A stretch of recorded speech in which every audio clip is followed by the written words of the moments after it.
বাংলাদেশে বর্তমানে সবচেয়ে বড় অপরাধের সবচেয়ে বড় সমস্যা কিশোরদের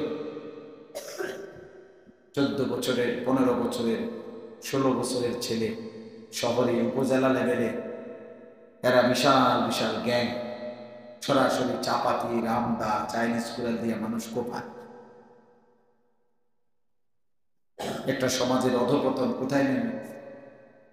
12-14 বছর, 15 বছরের ছেলের হাতে যদি এরকম ধারালো অস্ত্র থাকে, আমার জাতির নিরাপত্তা কোথায়?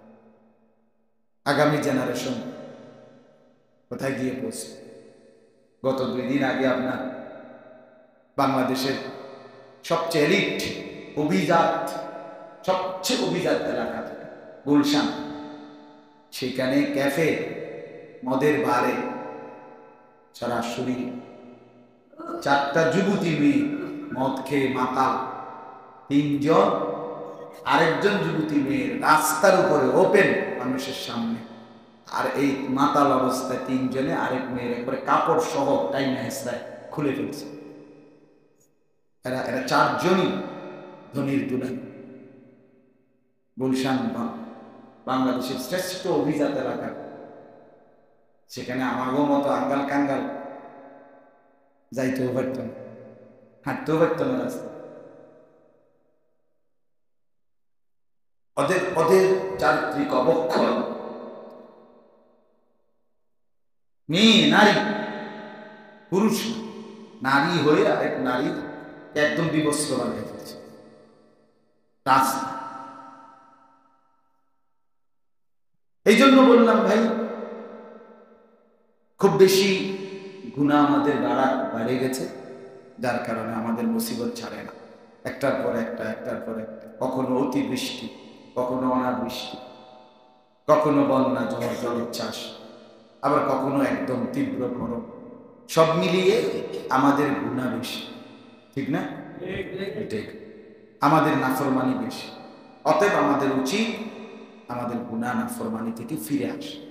একজন হলে একজনই কমে, 2 জন হলে 2 জন কমে আসে।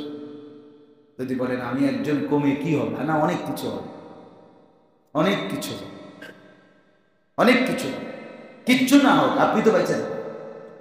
কথা বলেন, আপনি তো বেঁচে যাবেন। আল্লাহ তাআলা আমাদের প্রত্যেককে ঈমান আমলের দৌলত দান করেন, তাকওয়ার জিন্দেগি দান করেন। আল্লাহ তাআলা আমাদের প্রত্যেককে গুনাহ থেকে বাঁচবার তৌফিক দান। আলহামদুলিল্লাহ। আল্লাহুম্মা আনতাস সালাম মিনকাস সালাম তাবারাকতা ইয়া যাল জালালি ওয়াল ইকরাম। মাওলায়ে কারীম, আপনি মাফ করে দেন। রব্বে করিম, আপনি মাফ করে দেন। মাওলায়ে করিম, আপনি মাফ করে দেন। আয় আল্লাহ, আপনি মাফ করে দেন। আয় আল্লাহ, আপনি মাফ করে দেন। আয় আল্লাহ, আপনি মাফ করে দেন। আয় আল্লাহ, আপনি মাফ করে দেন। বেশুমার গুনাহ মাফ করে দেন। সামনের জীবন সুন্দর করে দেন।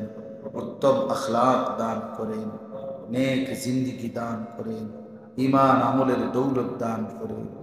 নারী, পুরুষ, জওয়ান, বুড়ো সবাইকে হেদায়েত দান করেন। তাকওয়া দান করেন। গুনাহ থেকে বাঁচবার হিম্মত দান করেন। নেক আমলে অভ্যস্ত হওয়ার তৌফিক দান করেন। আল্লাহ সমস্ত কবরবাসীদেরকে মাফ করে দেন। কিয়ামত পর্যন্ত কবরের আযাব মাফ করে দেন। আমরা যারা বেঁচে আছি আমাদের জীবন সুন্দর করে দেন।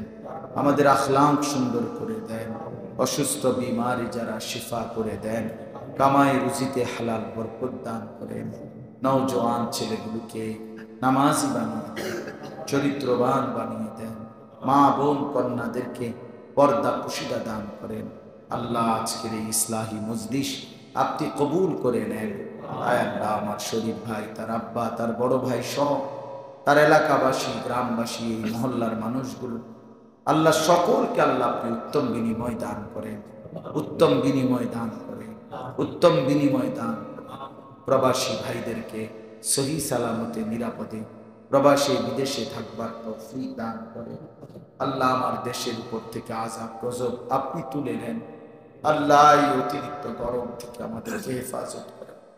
আমাদের এই গুনার কারণে আল্লাহ অসংখ্য বনি আদম, অসংখ্য মখলুকাত কষ্ট পাচ্ছে। মাওলা আপনি দয়া করে আমাদের জন্য রহমতের বৃষ্টি দান করেন। আপনি আমাদের জন্য রহমতের বৃষ্টি দান করেন। আপনি আমাদের জন্য রহমতের বৃষ্টি দান করেন। আল্লাহ আপনি নারাজ হয়েন না মাওলা, আপনি নারাজ হয়েন না মাওলা, আপনি নারাজ হয়েন না মাওলা। আপনি দয়া করে রহম করেন মাওলা, দয়া করে রহম করেন। রব্বির হামহুমা কামা রব্বায়ানি সগীরা। সুবহানা রাব্বিকা রব্বিল ইজ্জাতি আম্মা ইয়াসিফুন ওয়া সালামুন আলাল মুরসালিন আলহামদুলিল্লাহ। একটা কথা আমি বলতে ভুলে গেছি, আমাদের ফেনী একটা বড় মাদ্রাসা আছে, লালপুল মাদ্রাসা। ওখানে একজন বড় বুজুর্গ ছিলেন, লালপুলের হজরত, চট্টগ্রাম নানুপুরের সুলতান আহমদ নানুপুরি রহমতুল্লাহের খলিফা হজরত মাওলানা সাঈদ আহমদ রহমতুল্লাহ। ওনার বড় মাদ্রাসা, আমি নিজেও অনেকবার গেছি। ওই মাদ্রাসার নায়েবে মোহতামি, অনেক বেশি অসুস্থ হুজুর, বয়স্ক মানুষ, বড় একজন আল্লাহওয়ালা মুখলেস আলেম। উনি ব্লাড ক্যান্সারে হসপিটালে চিকিৎসাধীন, প্রায় 7-8 মাস টানা হসপিটালে থাকতে হবে। তা আমরা শুনছি প্রত্যেকের সাধ্যমতো।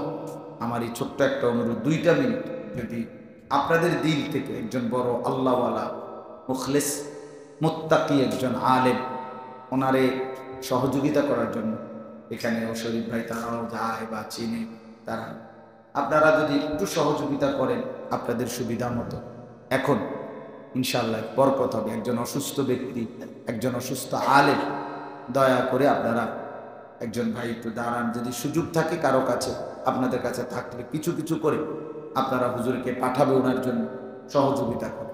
আল্লাহ তাআলা আপনাদের